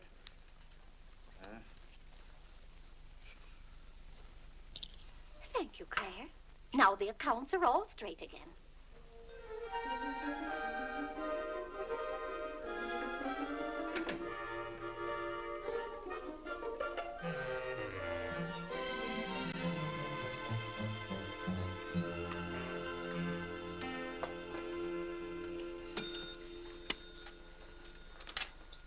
What were you doing down there? I'm setting up this new burglar alarm. I invented it myself. Have you got any money you can lend me? No, you owe me 30 cents now.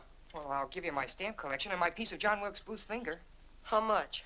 Enough to get a new suit of clothes? If you can wait a month till I hear from the patent office in Washington, I may be rich. Well, I can't wait that long. Maybe I could get it sooner. I'm going to look into something else tomorrow.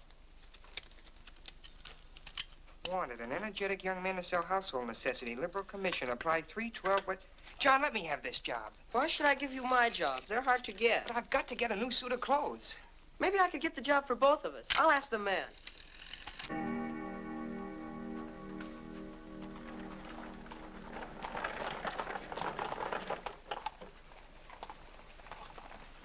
The cab's here, Father. Oh, thank you, Whitney. Vinny, Cora, the cab's here. John, go up and get their bags. Yes, sir. Here's the lunch for the train, sir. Take it out to the cab. Who's that one? It's Ellen. Delia left yesterday. I don't know where your mother finds them. Now, Vinny, don't you let Clara worry about us. We have plenty of time. Take the bags right on out, John. Yes, sir. Well, goodbye, Clarence. It was so nice to see you Goodbye, again. Cousin Cora. Goodbye, Whitney. Now, you be a good boy. Goodbye, Cousin Cora. Goodbye, Harlan. Goodbye. Keep out of mischief. Come along, everybody. Don't keep the cab waiting. Cabs cost money. If there's one thing Mr. Day can't stand, it's to keep a cab waiting. If there's any waiting to do, there's a waiting room at the Grand Central Depot just for that. Mary, aren't you even going to shake hands with me? I don't think I'd better. You may remember that when I get too close to you, you feel contaminated. Mary, you're going to write to me, aren't you? Are you going to write first? No, Mary. There are times when a man must be firm. Mary, Mother says you better hurry out before Father starts yelling. It's Sunday. Goodbye, John. I'm very happy to have made your acquaintance. Thank you. May I help you? No, thank you.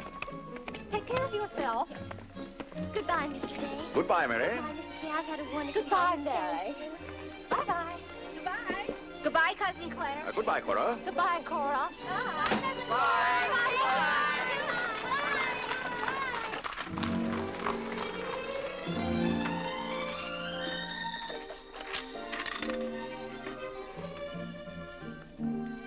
Dear Mary. My duty toward my neighbor is to love him as myself and to do to all men as I would they should do unto me. Has Father gone to the office yet? Come on, let's go to the ball field. I've got to guard this box till John comes back. It's his burglar alarm. It wouldn't work, so he fixed it. We're going to put it back in the dining room after Father goes to the office. Are there burglars around? Everywhere. Oh. To love, honor, and succor my father and my mother. Why do you have to learn that? Because if I don't, I'll go to hell. Father's going to hell. He is not. Yes, he is, because he isn't baptized. He'll go to hell and burn for 1,000 years. He won't. He won't. He'll be in a lake of fire and brimstone, and 1,000 devils with pitchforks will be poking at him. No, Mother, don't let me. Father will hear you. No, I don't. Oh, come on, you faithful. Triumphant. Oh, come on, What's that noise? Just singing, Father. You boys be quiet. You know your mother isn't feeling well. Yes, Father.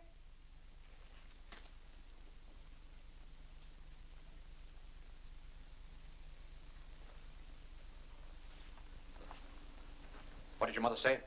She says she doesn't want any breakfast. Now, why does your mother do that to me? She knows it just upsets my day when she doesn't come down to breakfast. A special delivery, sir. Thank you. Thank you. Where's John this morning? Well, John had his breakfast early, Father, and went out to see about something. See about what? Well, John and I thought we'd work this summer and earn some money. Good. Work never hurt anyone. It's good for them. But if you're going to work, work hard. King Solomon had the right idea about work.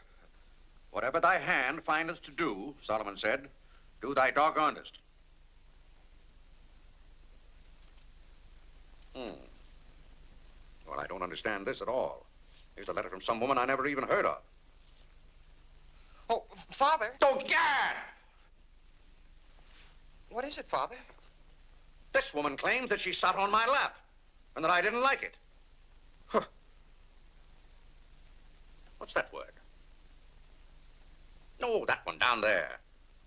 It looks like curiosity. Oh. I only opened your letter as a matter of curiosity. Yes, go on. Why, this gets worse and worse. It just turns into a lot of sentimental, lovey-dovey mush. Tcha! If this is someone's idea of a practical joke. What's the matter, Claire? What's wrong? Nothing wrong. Just a fool letter. How are you feeling, Vinny? I thought you needed me.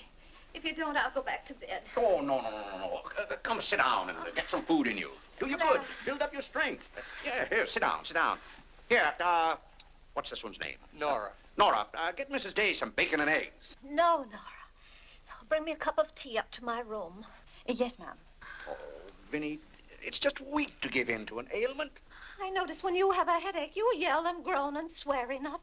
Well, that's to prove to the headache that I'm stronger than it is. I think I've caught some kind of germ. Some of my friends have had to send for the doctor. The doctor? Oh, poppycock. But Claire, dear, when people are ill, you have to do something. Certainly I have to do something. Cheer them up. That's the way to cure them.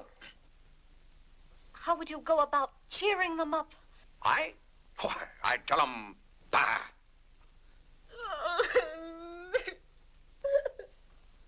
What have I done now? Oh, Claire, hush up.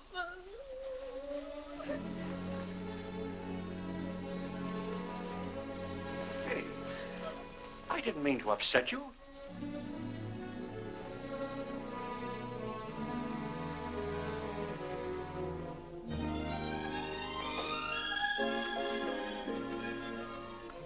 Dear Clarence.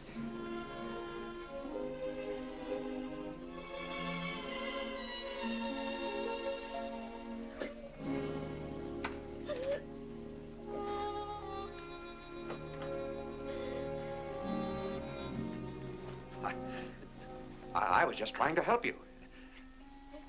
You know, when you take your bed, I have a confounded lonely time around here. So when I see you getting it into your head that you're not feeling well, I want to do something about it. But just because some of your friends have given in to this, no reason why you should imagine you're ill. Claire, stop. Get out of this house and go to your office.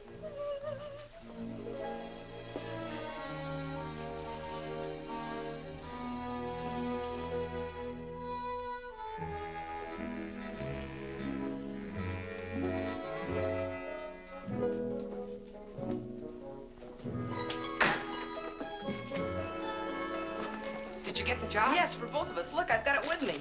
What is it? Medicine. Medicine. You took a job for us to go out and sell medicine?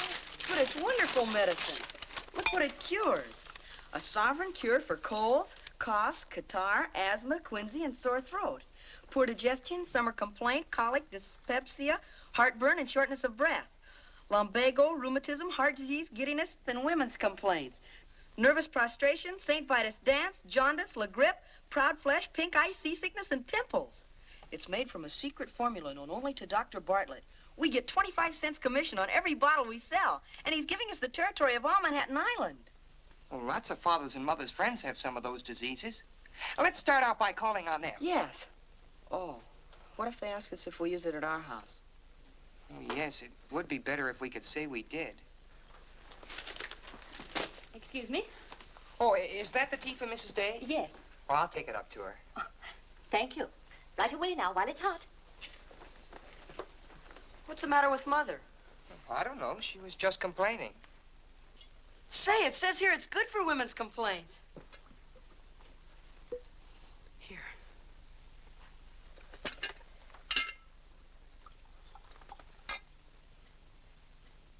Yes, sir. Chesapeake and Ohio and 8. New York Central, 3/4. I'd like to see Mr. Day about those Morris and Essex apartments. Today's very busy this morning. You'll have to wait.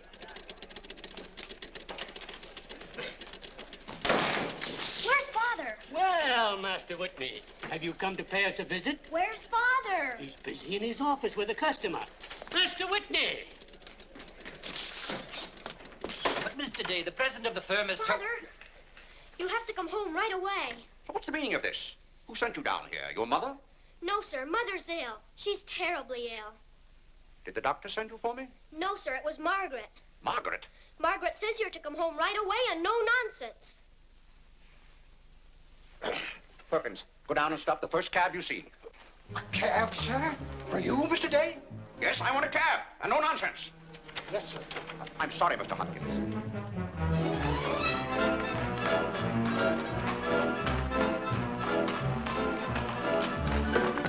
Confound you, can't you go any faster? All right. Get up. Get up there, do you hear me? Get up!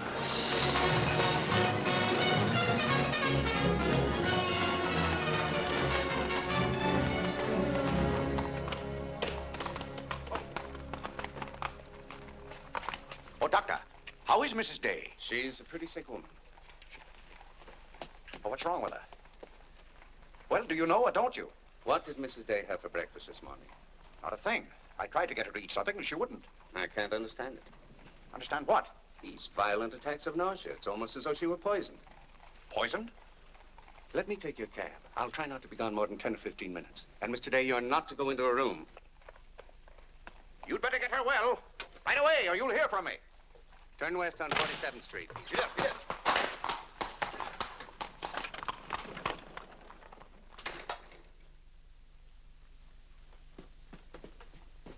How is Mother? I don't know. Well, she better be good and sick, or Father may be mad at me for getting him up here, especially in a cab.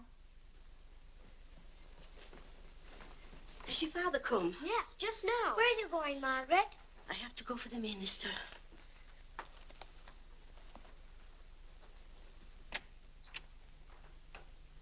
I guess the minister's coming to baptize Father, so I won't have to go to hell. You can't be baptized in a house. You've got to have water. We have lots of water. Not the right kind.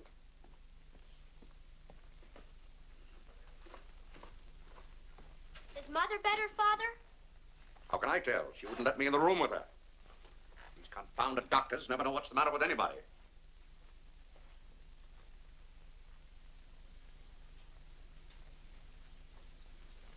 Father, Yes?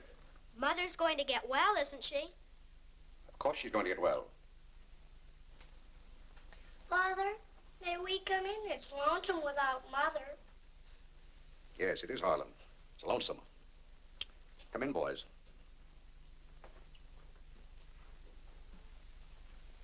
What have you been doing, Harlan? Nothing. They won't let me upstairs. What about you, Whitney? I was supposed to learn the rest of my catechism. Will you hear me, Father? Yes, Whitney, I'll hear you. Start here. How many parts are there in a sacrament? 2, the outward visible sign and the inward spiritual grace. What is the outward visible sign or form in baptism? Water, wherein the person is baptized in the name of... You haven't been baptized, have you, Father? Whitney, what is the outward visible sign? Water, wherein the person... You don't know it well enough, Whitney. You'd better go and study it some more. Do you want me to read to you, Harlan? Father, are they going to put you into hell? Whitney, take Harlan with you.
What's the world coming to? Everybody's sending for doctors. Doctors don't do you any good. Only make you feel worse. All poppycock. Who's ringing that bell? Stop that noise! Stop it, I say! What idiot's ringing that bell? Mr. Day, we must all be quiet. Mrs. Day is very ill. I know she's ill. Go up and see if she needs anything. And what are you doing out of the house? Send for the minister. The minister? He'll be right in. He's paying off the cab.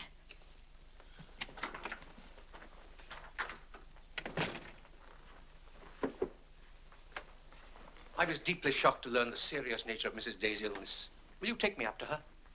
She's resting now. She can't be disturbed. The doctor will be back in a minute. Mrs. Day has been a tower of strength in the parish. Everyone liked her so much. Yes, she was a fine woman.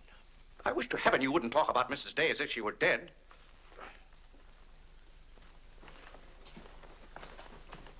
Is the doctor back yet? No. Does she need him? Well, she's kind of restless. She's talking in her sleep and twisting and turning.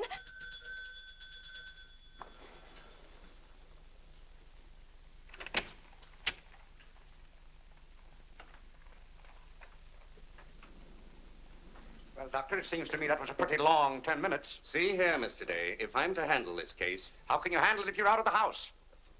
Who is this? It's Dr. Summers. How do you do? I felt that Mrs. Day's condition warranted my getting Dr. Summers here as soon as possible for consultation. I hope that meets with your approval. Why, yes, of course. Anything that can be done. Upstairs, Doctor. Pardon me.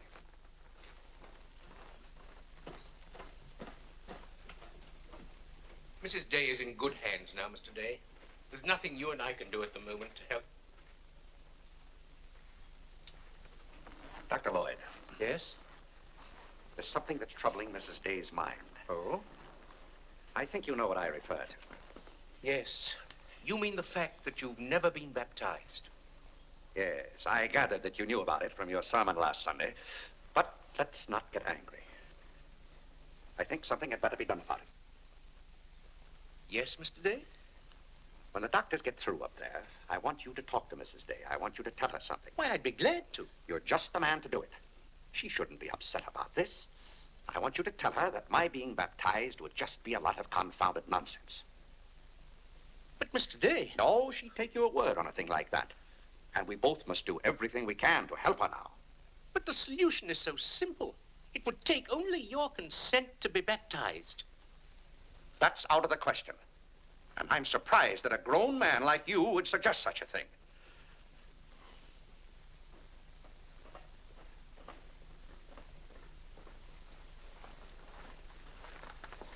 Well, Doctor, how is she? What have you decided? Is there a room we could use for our consultation? Well, yes, my library. Doctor.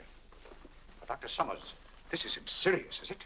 After we've had our consultation, we'll talk to you, Mr. Day. But surely you Rest assured, Dr. Summers will do everything that is humanly possible. We'll try not to be long.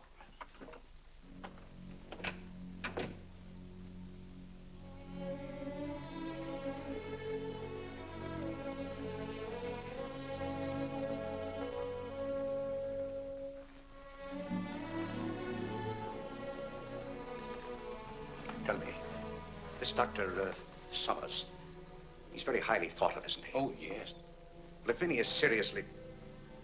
If anyone could help her, he could. Don't you think? Very fine physician. But there is a greater help, ever present in the hour of need. Let us turn to him in prayer. Let us kneel and pray.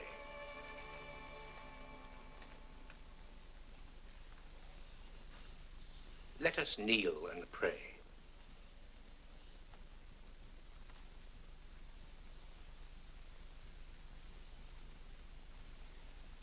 O Lord, look down from heaven. Behold, visit, and relieve this thy servant who is grieved with sickness. Have mercy on her, O Lord. Have mercy on this miserable sinner.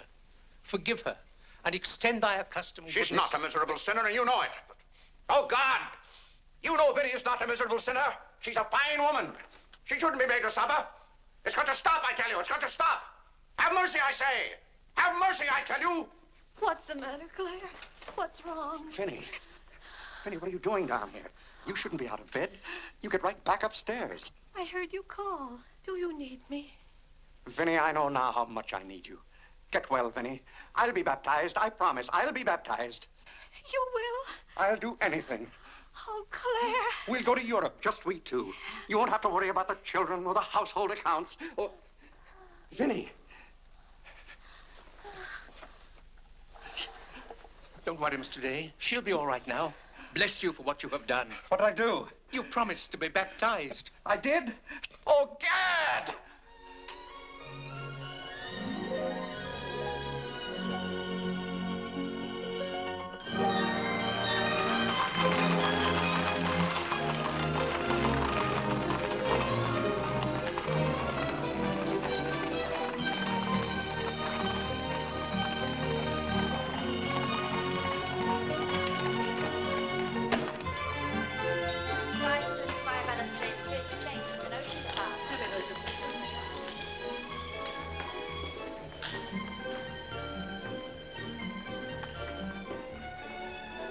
Isn't it drafty here, Mother? Shall I get your coat, Mother? The No, doctor said thank you you. mustn't take cold. I'm quite comfortable, thank you. Come on now, let's stay together. Holland, don't you get lost again. Aren't the hats lovely this year? Ostrich feathers. You wouldn't wear that hat, would you, Mother?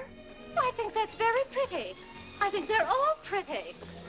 Oh, I do need some pink silk thread.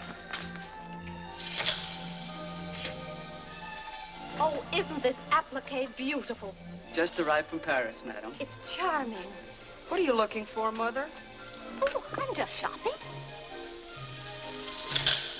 I think I'll just take a plain one, but this is the very latest. We've only had them in a few days. Remember, Mother, this is your first day out. You mustn't get too tired. No, I'm saving myself, dear. I have to. Cousin Cora's coming tomorrow. She is? Does Father know about it? Not yet. Is Mary coming too? Yes, dear. Harlan, don't touch things. I'll bet you knew it. No, Look, honest, Mother, I didn't. just like Father's. Not tomorrow. Yes, it is, isn't Aren't it? the sleeves a little long? Exactly fits well like across the yours. shoulders. Come on now, Harlan. Now take about my the hand. sleeves. Don't get lost again. Do we have any more of this material? Yes, we do. Dora Thank doesn't you. like you to touch things. This one is genuine imitation Dresden. The original design by Duryea. John, isn't this the darlingest thing? It's exactly what I've always wanted. How much is this lovely pug dog? $15, ma'am. $15? Gee whiz, Mother. We can buy a real-life bloodhound for $5. Oh, isn't he perfectly adorable? Oh, I shouldn't. I know I shouldn't. Mrs. Day. Oh, Mrs. Whitehead. How nice to see you. Are you quite recovered? Almost. This is my first day out. We've missed you at the church. You remember Mr. Morley? How do you do, Mrs. How do you do? Mr. Morley preached the Sunday Dr. Lloyd was ill. Oh, yes. I can't tell you how much I enjoyed your sermon. Even my husband enjoyed your sermon. We've just come from the board meeting of the Foreign Missions. I'm taking Mr. Morley home to lunch. I had to drop in here to pick up a purchase. I won't be a minute. Is your parish in the city? Yes, it's on the outskirts. My church is in Audubon Park. Oh, way up there. Oh, are you acquainted in Audubon Park? No, I don't believe we know a soul there. Mr. Morley, would this be possible? My husband, Mr. Day. If we lower the collar, it'll be a very fine fit. You won't find a better suit of clothes in the city for $15. Oh, it's not the price. It's the money. Thank you for holding it for me. Welcome. Goodbye, Mrs. Day. I hope we meet again soon. Goodbye. It was very pleasant meeting you again. I think it was divine providence. I shall be delighted to be of service. Goodbye, Mr. Morley. Goodbye. May I work it? Oh, no, it's against the rules.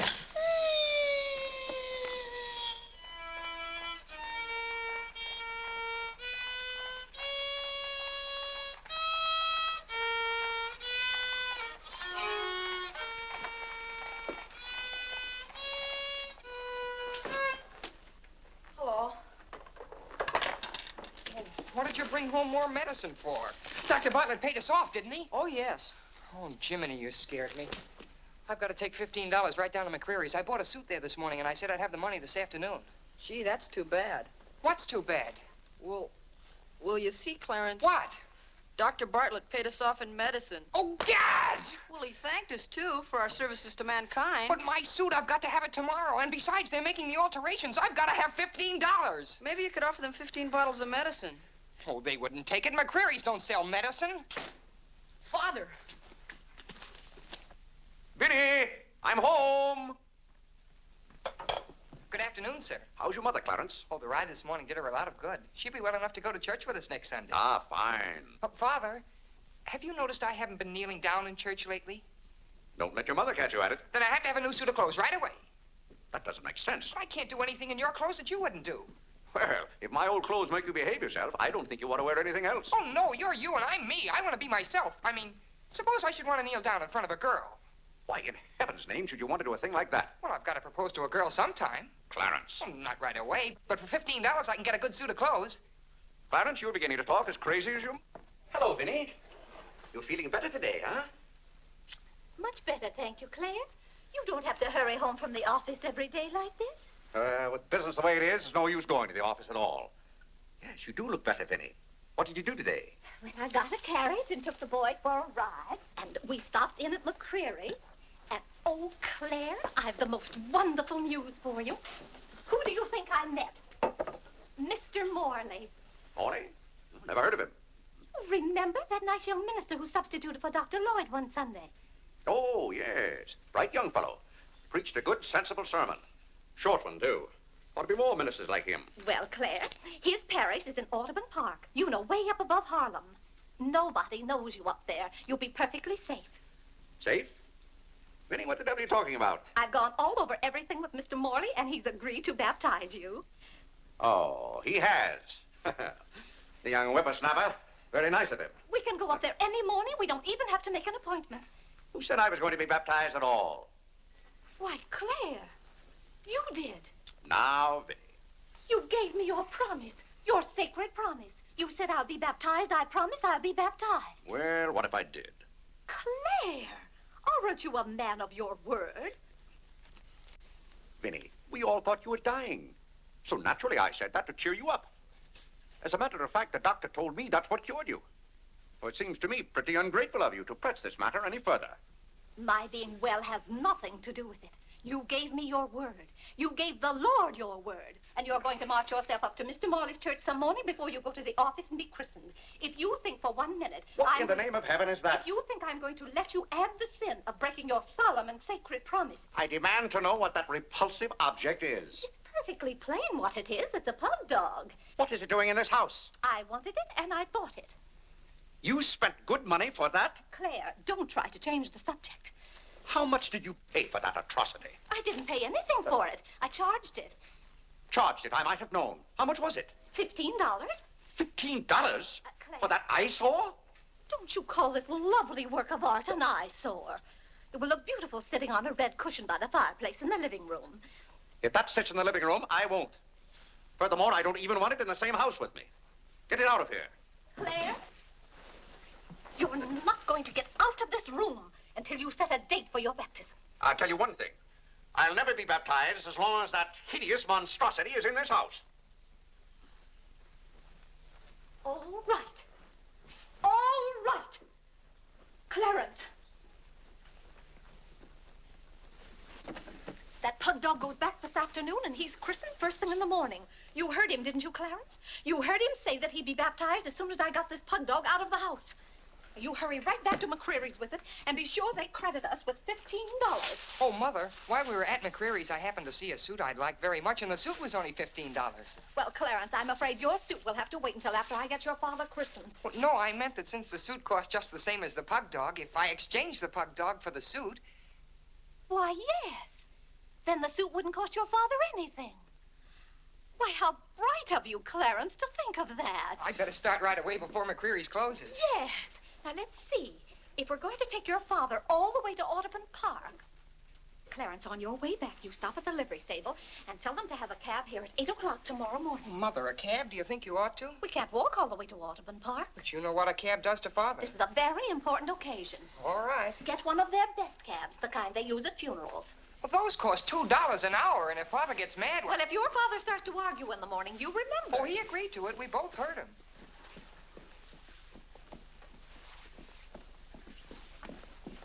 I hope you notice Clarence is returning the pug dog. Well, that's a sign you're getting your faculties back. Don't dawdle, Clarence.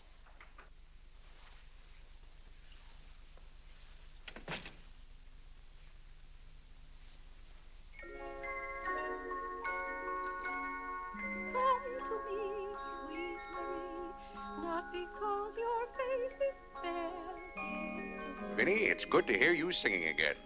But your smile so pure and sweet makes my happiness complete, makes me falter at your feet, sweet Marie. Oh, on the way uptown, I stopped in at Tiffany's and bought you a little something. Thought you might like it. Claire!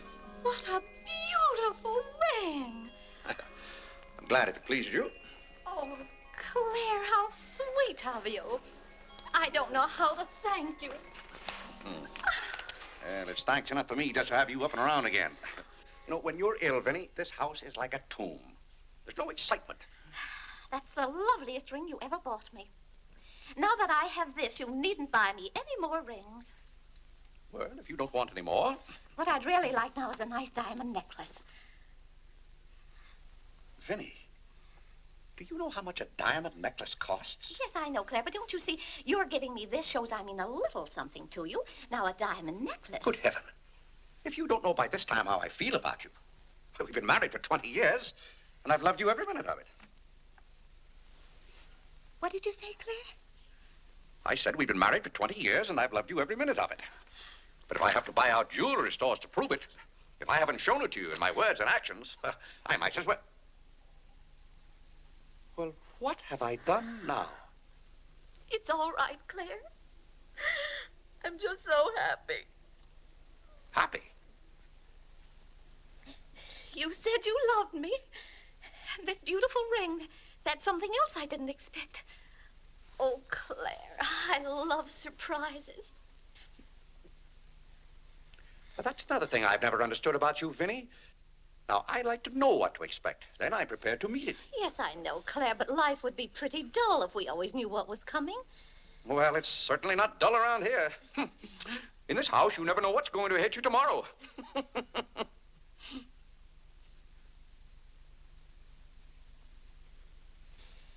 Every daisy in the dell knows my secret, knows it well, and yet I dare not tell thee, sweet Marie,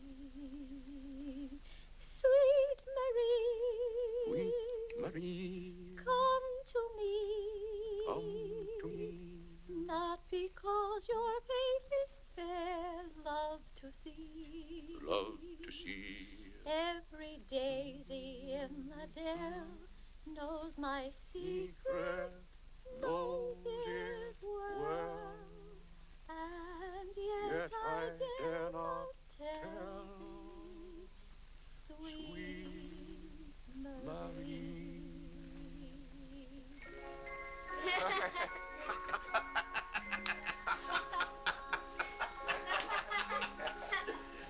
Well, then, Harlan, the very... Who are you? What's your name? Margaret, sir. Can't be Margaret. We've got one Margaret in the house. At home, they call me Maggie, sir.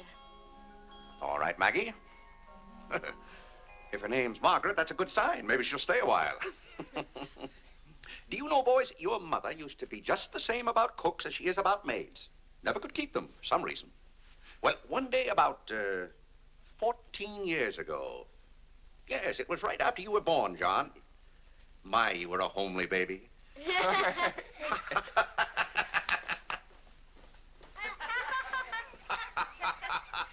you, Margaret. Good morning, boys. Good morning, Good morning, Mother. Good morning, Claire. Morning, Vinnie. Why, you look as though you were dressed for a wedding. Do I, dear? Yes. Have a good night? Yes, thank you, Claire. Sit down, Vinnie. Sit down, boys.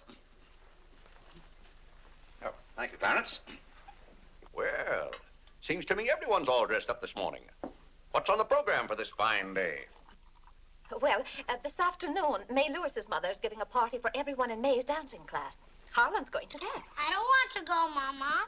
Harlan, don't you want to go to a party and get ice cream and cake? May Lewis always tries to kiss me. When you get a little older, you won't object to girls wanting to kiss you. Will he, Clarence?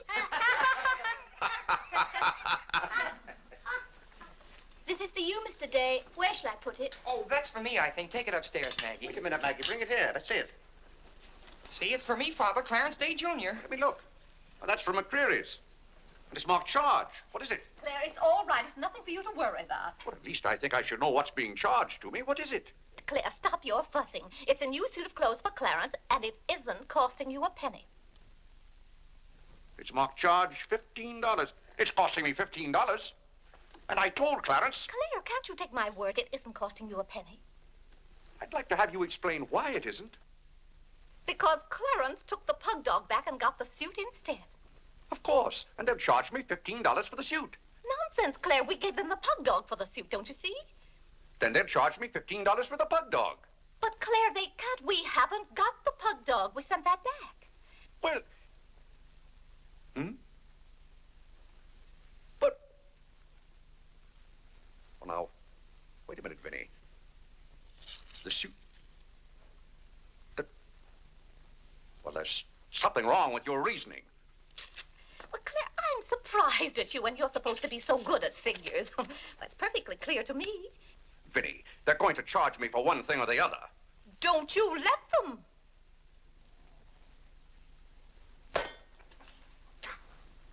Well, McCreary's aren't giving away suits and they aren't giving away pug dogs. Why, it should be clear to a child that if Clarence sent the pug dog back, they'd... What? I will not have that botanical freak in this room.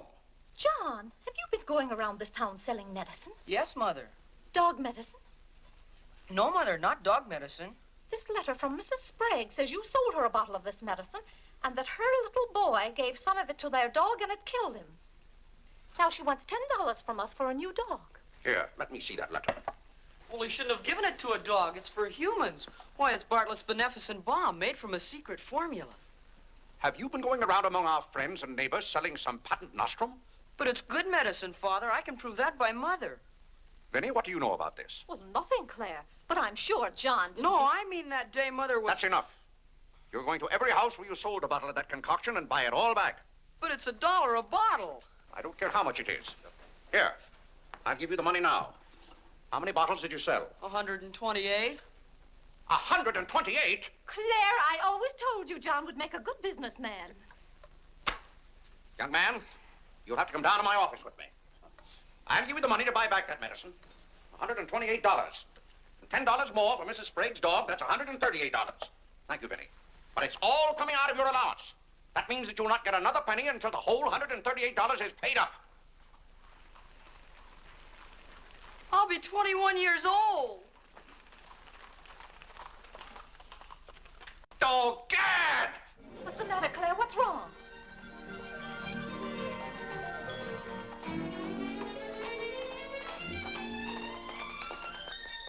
Those gypsies are back. Don't anyone answer the door. They're moving in on us again, bag and baggage. I won't have it, I tell you.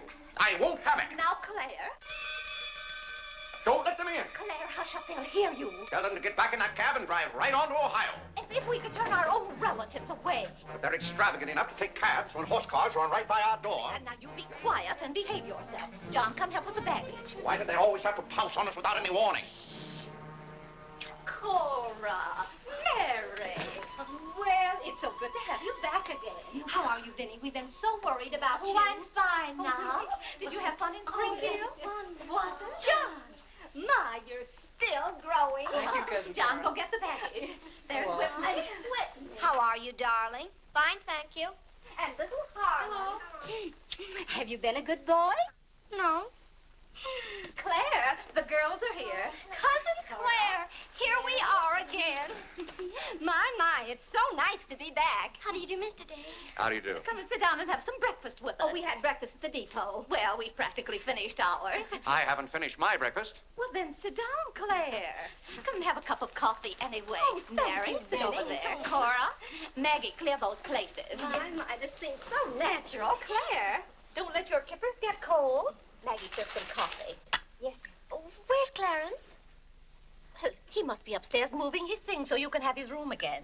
Oh, Vinny, we can't stay overnight. Grandpa Ebbs has been sailing very fast, and that's why I have to hurry back. We're leaving on the 5 o'clock train this afternoon. Well, Cora, it certainly is good to see you again. Well, who can that be? Well, this time it can't be another special delivery letter for Clarence. While you were in Springfield, our postman was kept pretty busy. It's the cab, ma'am. Cab? What cab? The cab that's to take us to Audubon Park. Oh, who's going to Audubon Park? We all are. Cora, the most wonderful thing has happened. Claire is going to be baptized this morning. Vinny, what are you saying? I'm saying you're going to be baptized this morning. I am not going to be baptized this morning or any other morning. You promised yesterday that as soon as I sent that pug dog back, you'd be baptized. I never said anything remotely like that. Clarence was right there and heard you. That's why I ordered the cab. The cab. Vinny, you send that right back. I'll do nothing of the kind. I'm going to see that you go to heaven. I I can't go to heaven in a cab. Well, you can start in a cab. I'm not sure they'll ever let you into heaven, but I know they won't unless you're baptized. They can't keep me out of heaven on a technicality. Claire, stop quibbling. You may as well face it. You've got to make your peace with God. Until you stirred him up, I had no trouble with God. Harlan, Whitney, come get your Sunday hats. Clarence, John. Yes, Mother? Hurry, we're ready to go. Oh, my prayer book. Harlan, come let me fix your tie. Vinny, are you mad? Was it your plan that my own children should witness this indignity? Why, Claire, they'll be proud of you. I suppose Harlan is to be my godfather. Vinny, I won't go through with this thing. That's final. Claire, dear, if you feel that way about it... I do. Then we won't take the children with us. I'm not talking about the children. I'm ready, Mother. Oh, John. Vinny, I haven't time for anything like that this morning. I've got to take John down to my office with me and give him the money to buy back that dog medicine. But it wasn't dog medicine, sir. Young man, we're starting downtown this minute. You do no such thing. You gave me your sacred promise that day I almost died. Yes, and she would have died if we hadn't given her some of that medicine. That proves it's good medicine. You gave your mother some of that dog medicine? John, you didn't. Yes, we did, Mother. We put some in your tea that morning. Oh, John. Do you realize you might have killed your mother? You did kill Mrs. Sprague's dog. John, I'll have to give considerable thought as to how you're to be punished for this. But Claire... No, Vinny. When I think of that day, why, we might have lost you. You're all right now, thank heaven. But what I went through that afternoon, the way I felt, I'll never forget it. You've forgotten it already. What do you mean? That was the day you gave me your sacred promise. Yes, but I wouldn't have given you my promise if I hadn't thought you were dying. And you wouldn't have almost died if John hadn't given you that dog medicine. Don't you see? Well, the whole thing is illegal. Suppose I had died. It wouldn't make any difference to you. You don't care whether we meet in heaven or not. You don't care whether you ever see me and the children again. Now, Vinny, you're not being fair to me. It's all right, Claire. If you don't love us enough, there's nothing we can do about it. But that has nothing to do with it. I love my family as much as any man. All my life, I struggled and worked just to... Gad, there's that cab. Vinny, you're not well enough to go all the way to Audubon. Oh, I'm well enough if we ride. But that trip would take all morning.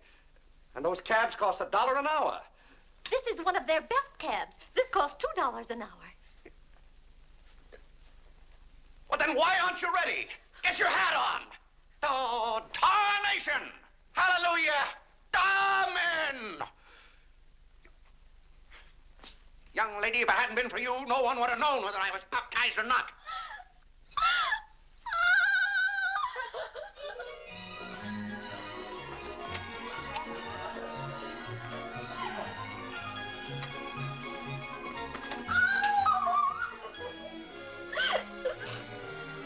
Oh, Gad! Good morning, Mr. Day. You're going to the office? No. I'm going to be baptized.